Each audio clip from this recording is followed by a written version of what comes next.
From Sacred Heart University in Fairfield, Connecticut, this is The Pulse. Hello, I'm Amanda Saliano. And I'm Mackenzie Malloy. Thanks for joining us. Our first story today is located far below the streets of New York City in the Lower East Side. The Low-Lying Lab is an ongoing long-term laboratory project to see if plants could sustain life underground. Cindy Woodbine brings us the story. Harvesting the power of the sun to bring life and growth, the Low-Lying Lab is a big move forward in the creation of the world's first underground park. Built in a 107-year-old trolley station on Manhattan's Lower East Side, the lab is a great example of taking a derelict site, bringing it back to life, and putting it to good use. This team effort was launched by James Ramsey and Dan Barish, who along with Sun Portal designed and installed devices to track and capture the sun. The natural light is then fed to a solar canopy designed by engineer Ed Jacobs, which spreads it across the planting space.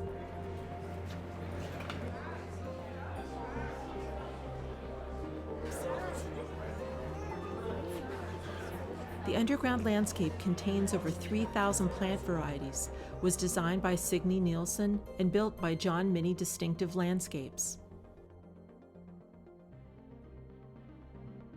You know, we're passionate obviously about bringing nature to where people live, work, and play. Metropolitan areas all over the world have such small percentages of green space. It's unhealthy, it's unsustainable, and particularly this neighborhood, the Lower East Side, is the neighborhood in New York City with the smallest percentage of public green spaces. So that they're finding such a unique, creative way to bring a huge park to this neighborhood is so cool. Oh my gosh, cool! Lauren, did you see this? It's open on the weekends to the public, free of charge. The idea is it's really supposed to just showcase technology.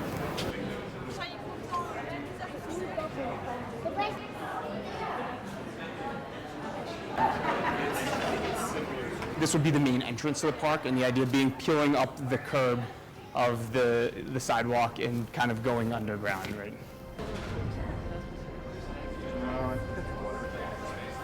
The lab has seen 45,000 visitors so far, and during the week school kids are invited in for a young designer program where they learn about science, technology, engineering, and math.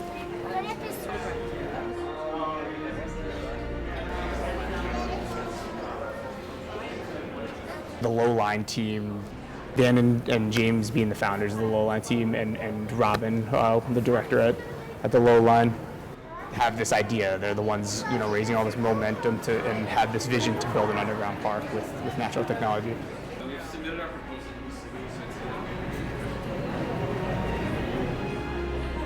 This is Cindy Woodburn reporting for The Pulse. The Low-Lying Park is due to open in 2020, 2 blocks from the lab, and will be about the size of a football field. The size of a football Wow, field. that's unreal. I That is definitely have to unreal. go check that out. Definitely. In the village of Rowayton, Connecticut, we hear from some of the locals about what has happened to a very famous estate called Rock Ledge and what it has become. It was always Rock Ledge. It was a beautiful property. And of course, in those days, it wasn't used as an office. It was furnished as a home. And the living room, the library, they were all beautiful. Paneling on the walls. It was really fantastic. It was a wonderful place. The entrance to start with was beautiful. Oak paneling, and then you walked into a huge living room, beautifully decorated, nice furniture, with open doors onto the lawn on that side and a view of Long Island Sound. The front door, as it is today, is unique. If you go and look at it, the ironwork tells a story. There's an Irish background to what that story tells you of the front door. From there, you come inside, and the staircase is wide, wooden, oak paneled all the way up with banisters. On the front side of the house to the right was the library, which was very large, had a huge oak table in it. I believe the table's still there. My mother would tell me the story that James Farrell, who was quite a kind and generous, relaxed person, He was director of U.S. Steel in its heyday. But he would, in the evenings, if he wasn't quite sure that things were being done in the house, he would write on the table in the dust, "Katie, I love you." And then in the morning, Katie was his wife. In the morning, he would check to see if it was still there, to see if the house had been dusted. On the service side, that was on the north side of the house, it had an elevator. Upstairs, James Farrell had a room with a barber's chair in it, and every day in the morning, a barber would come and give a shave in this barber's chair. Further upstairs, there were a lot of small rooms for the service. Joe, who was the groundskeeper, and then there was Joe the flower man, Little Joe, who was one of the caretakers, and there were two others. Inside the house was a butler, and I remember him, Desiree, who later worked for my grandparents and then worked for my great-uncle. And of course, Rockledge was only a summer home. So in the wintertime, the outside staff would stay on. The inside staff, the butler would go to New York. They had an apartment on Fifth Avenue.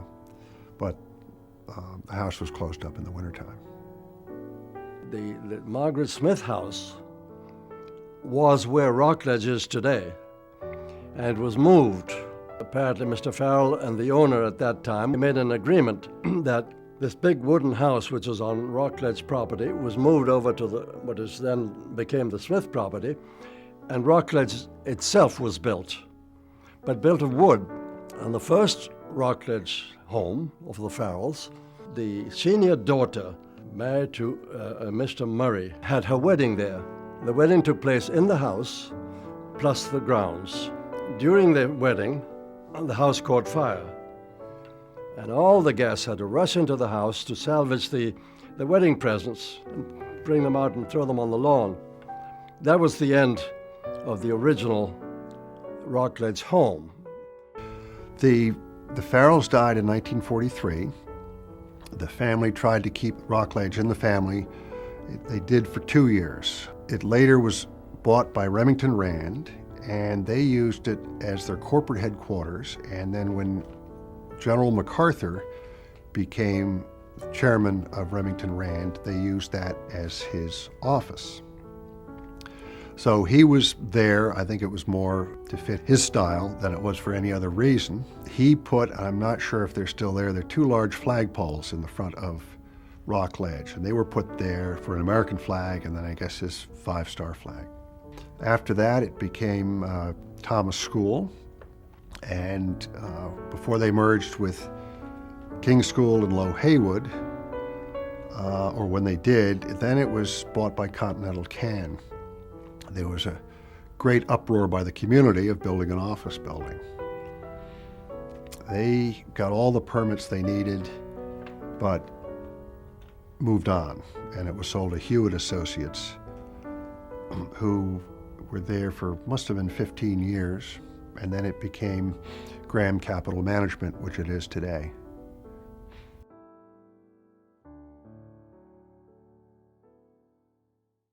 When we come back, we will take a look at a place in Fairfield County where a man who sells tires can get a crowd up on their feet.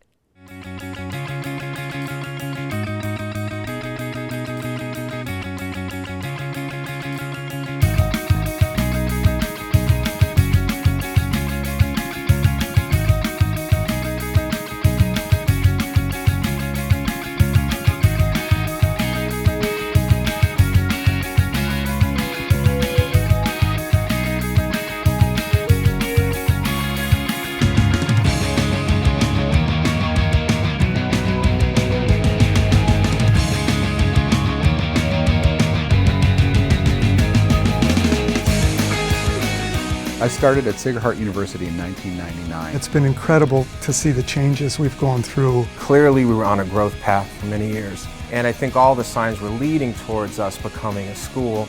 Being a school of communications allows us a lot of flexibility. It makes us more competitive with other schools. It's like we've really arrived, and I think we got here because of the great students who came before and kind of brought us to this point. Becoming a school really acknowledges all the amazing work that our students, our staff, and faculty do. Students get involved immediately here. You don't have to wait until you're a junior. You could come in as a freshman and get involved. We have organizations and clubs. So very much about the future. So it really is about what we can do moving forward. That this is going to set us up so that our graduate programs are going to be able to grow and improve, that our undergraduate programs are going to grow and build. All that's going to help us do what we've been doing all along even better.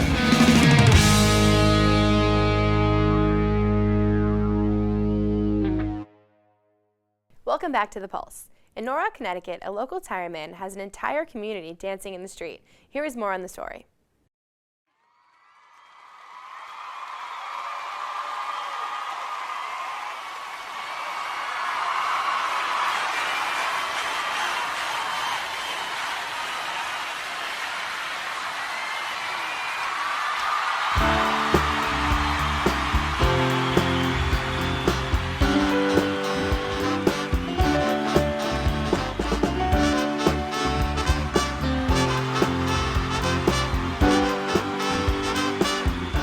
Just such a high, and I can understand now why musicians and original artists do what they do, because the feeling that you're bringing to other people is just tremendous. Just hold on, I'm coming. Hold on, I'm coming. Just hold on. Hi, I'm Tim Curry from Curry Tire.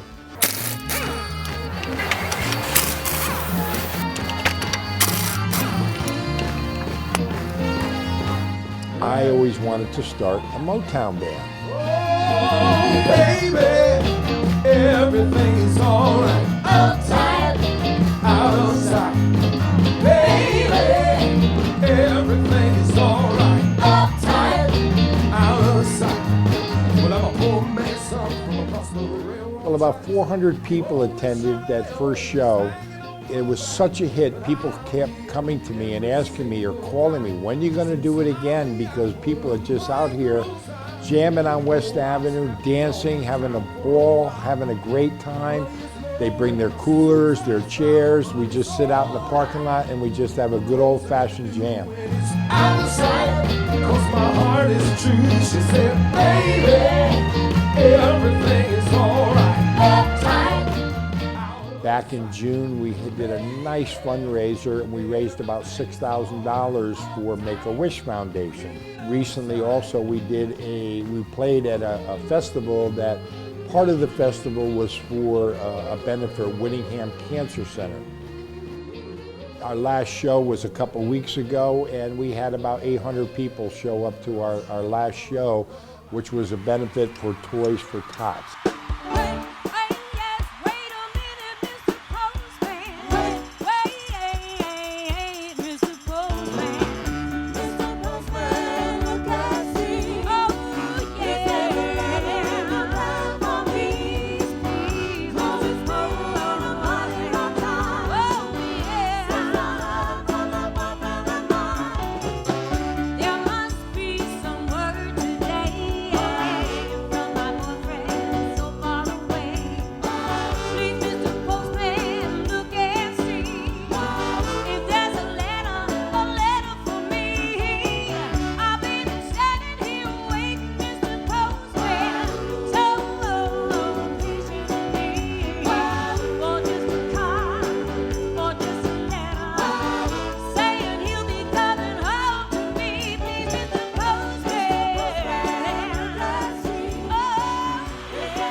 I'm fortunate enough to have a business that we can incorporate the two together, and it's helped our business very much.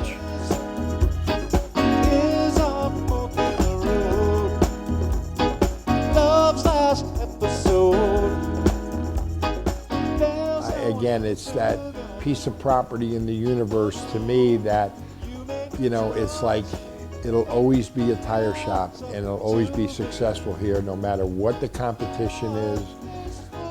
We're still here doing it. We take care of people. My grandfather said 3 things. You be honest with people, you give them a fair price and good service, and you'll always stay in business.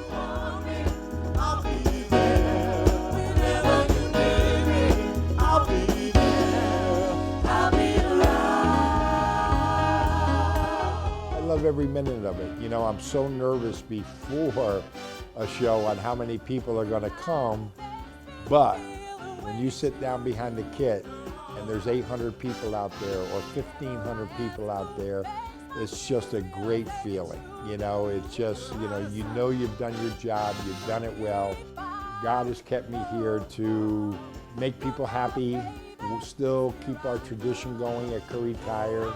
That's something that I enjoy very much, and I take great pride in our family and servicing the community, whether it's through Motown or their tire needs, but we're here to benefit the people.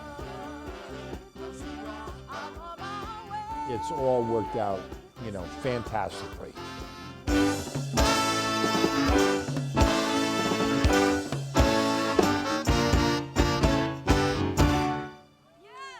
WSHU Public Radio Station, located on Sacred Heart's campus, is much more than what meets the eye. Several generous donations from loyal listeners will give the station a new state-of-the-art home, and I got to see what inspired these donors to give back. On WSHU, we'll bring you up to speed quickly on what's been happening in your world during the day. You'll hear news and analysis that affects you and your community, with markers Robert Siegel and Ari Shapiro. Drive home with WSHU Public Radio this afternoon beginning at 4. WSHU Public Radio broadcasts around the clock, 7 days a week, 24 hours a day, to bring listeners programs of news, talk, and classical music. A special few of the station's 263,600 listeners in Connecticut and Long Island have put their money where their ears are, donating the necessary funds to make a new facility possible as part of the station's Breaking New Ground campaign. 1, 2, 3, woo! In the beginning of November, WSHU broke ground on their soon-to-be home located on the campus of Sacred Heart University in Fairfields, Connecticut. The new building is expected to be completed in the spring of 2017. Together we are working toward building a facility that is commensurate with the quality of programming that WSHU provides this community and we've come to expect. After a long, successful 27 years of broadcasting from this 1950s Cape Cod in a parking lot, campaign chairs Kathy Kozlow and Trevor Molyneux have been working hard to encourage loyal listeners to give back to make this new state-of-the-art facility possible. We wake up with WSHU, we go to bed with WSHU. It's our companion always, and I think it's time to give back to WSHU. Staff, donors, and university representatives also heard from several speakers, including General Manager George Lombardi. Well, many news organizations are consolidating, shrinking, even closing. WSHU has continued to bring local and regional news to the community. Sacred Heart President John Patillo spoke on behalf of the university, which donated $2.5 million to the campaign. We would not be here now if it weren't for the donors. And I want you all to know that sincere thanks, not only for your generosity, but for your appreciation of what a public radio station can mean to a community and certainly to the university. Following the groundbreaking ceremony of the new station, a reception was held on the campus, thanking the donors for their contributions that will transform the station to new levels. The ability to have a new space, to have new events, to bring things within the community to campus and to WSHU is going to be an amazing thing. Yeah, thank you. WSHU is very much a part of the donors' lives, and they recognize the need for a new facility that will provide the staff with the necessary tools, technology, and resources for on-air and live broadcasting. I'm glad that people before me 30 years ago, made the capital investment to build the facilities that they have now, so that I've been able, as a listener over the last 5 years, to enjoy this radio station. So I feel like it's a little bit of my job to pay it forward so that generations to come, will be able to have this incredible high-quality service. Thanks to all the generous donors who made this possible, WSHU is getting a brand new, all-digital, no more mold building. And with the goal of reaching $9 million, WSHU is almost there, having raised more than $7 million so far. In the meantime, the station will continue to work hard to bring quality music and talk to their loyal listeners' ears. and soon they will be broadcasting from the facility that they deserve. When we come back, you will meet the man behind the scenes at WSHU for the past 35 years.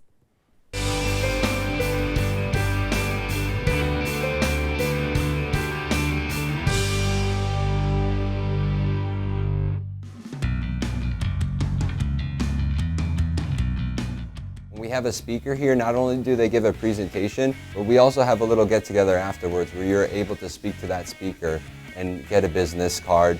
And chances are that they know someone that's going to hire you for an internship or a full-time job position. So it's a great networking opportunity. It's a lot different than other opportunities at other universities, because when the speakers come here, they're really trying to build a relationship with Sacred Heart University students and the faculty. Many times I may not know exactly who the person is, but maybe the company that they work for or their background interests me, and every time I've gone, I've learned so much from every speaker. Linda McMahon hosts a series. It's about empowering women. So she brings in influential women in the business world and interviews them and asks them, like, can women really have it all? And like how women are able to make it work and be successful and have a family, or if they had to sacrifice a family, like how does that impact their life?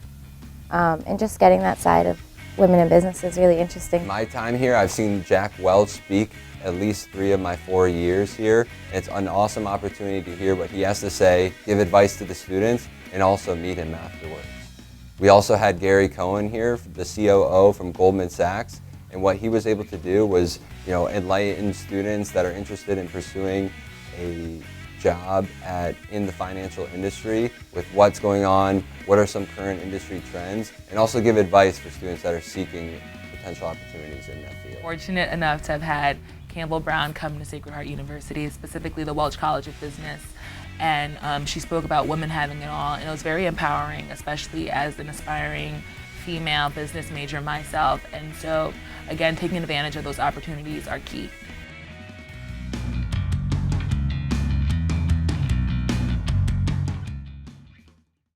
Welcome back to The Pulse.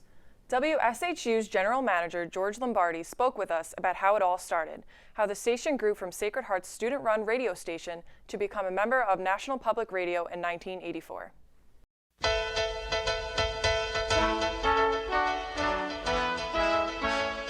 Hi, I'm George Lombardi, WSHU's General Manager, and WSHU is a special operation here at Sacred Heart University. We provide community programming in the form of classical music, news, information, folk music, and we even produce a nationally distributed program called Sunday Baroque.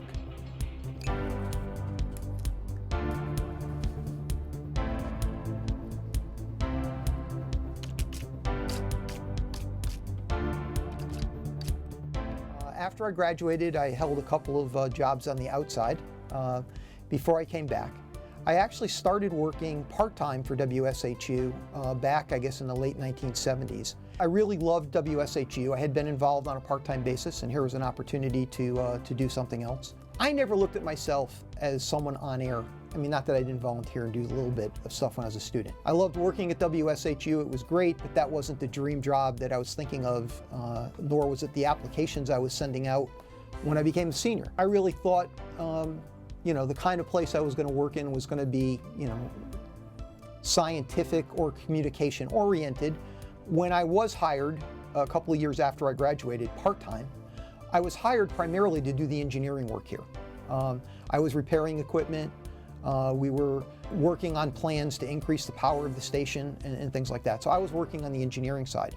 It's only when I came on full-time that I had this opportunity to become the manager of the station.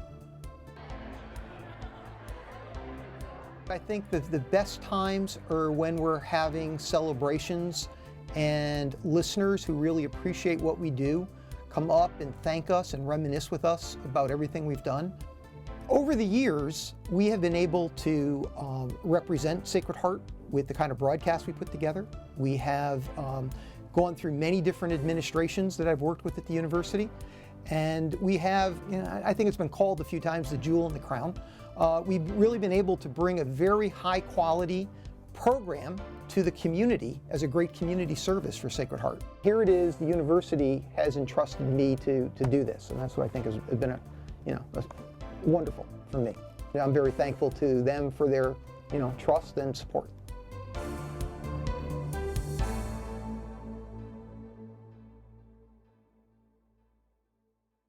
Our next story about the state of mental health care in the United States is an emotional topic for many Americans. Keith Maciog and Garrett Tang have explored this issue with a story that centers on State Hospital in Newtown, Connecticut, and what has become of the facility since its closure over 20 years ago.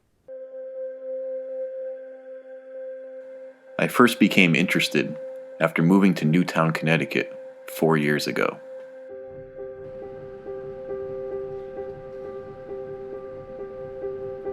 When you visit this boarded-up former mental asylum, you can see how people's imaginations can run wild. The more I research and read about the history, the more I want to learn.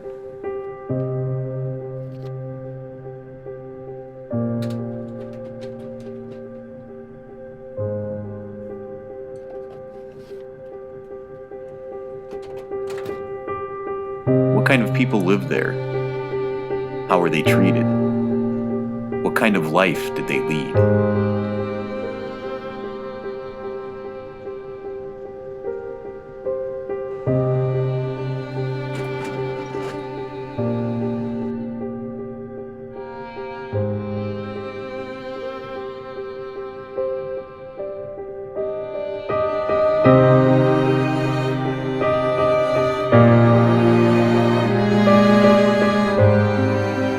Fairfield Hills State Hospital was a state-run psychiatric hospital located on over 650 acres of land in Newtown, Connecticut. The hospital was in operation from 1933 until its eventual closing in 1995. Except for several buildings that have been either demolished or renovated by the town of Newtown, the Fairfield Hills complex has remained mostly abandoned and at the mercy of the elements for the past 20 years. In that time, these once stately structures have turned into shells of their former selves. The deterioration caused by nature's impersonal hand is only added to the aura of mystery which has surrounded the complex for generations. I think it was a huge stigma for Newtown to have a mental institution in their community. Even when I was growing up in Greenwich, people would refer to Newtown, oh yeah, that's where the nut house is. And that's all Newtown was known for, was that it was the loony bin was there. The town generally was vehemently against having a mental institution in its community. But the one person who stepped up to the plate and really made a good case for having this institution here in Connecticut and in Newtown was Dr. Waldo Desmond. He was the general practitioner in Newtown at that time. And he said this would be an opportunity for Newtown to shine as a community because this particular hospital was going to be so advanced in caring for the mentally ill. There would be nothing like it in the state and perhaps not even in the nation yet. From its inception, Newtown was overcrowded, and throughout its history, at its peak, it held 4,000 patients. This was my uncle, Uncle Andy, and this was post-World War II, and it was around 1947 when he first went to Fairfield Hills. Probably post-traumatic stress, I imagine, after World War II. I guess after the war, because of one picture that I had, my brother and sister, they were little when they went up there with my mom to visit him at Fairfield Hills. He got very good care there. That's what I remember. And I think that's the important thing. That's what we need right now in our societies, is a hospital like that.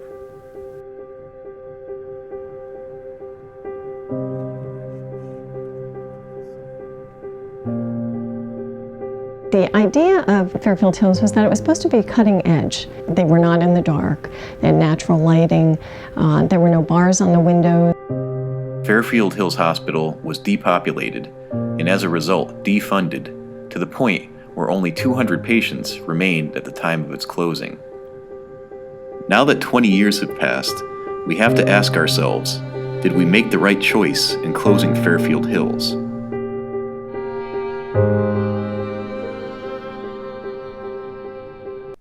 was a very fascinating story. Yes, it definitely is. And we'll have more on the story in next week's edition of The Pulse. Then that's all the news for now. I'm Mackenzie Malloy. And I'm Amanda Saliano. Thanks for joining us. Until next time, this is The Pulse.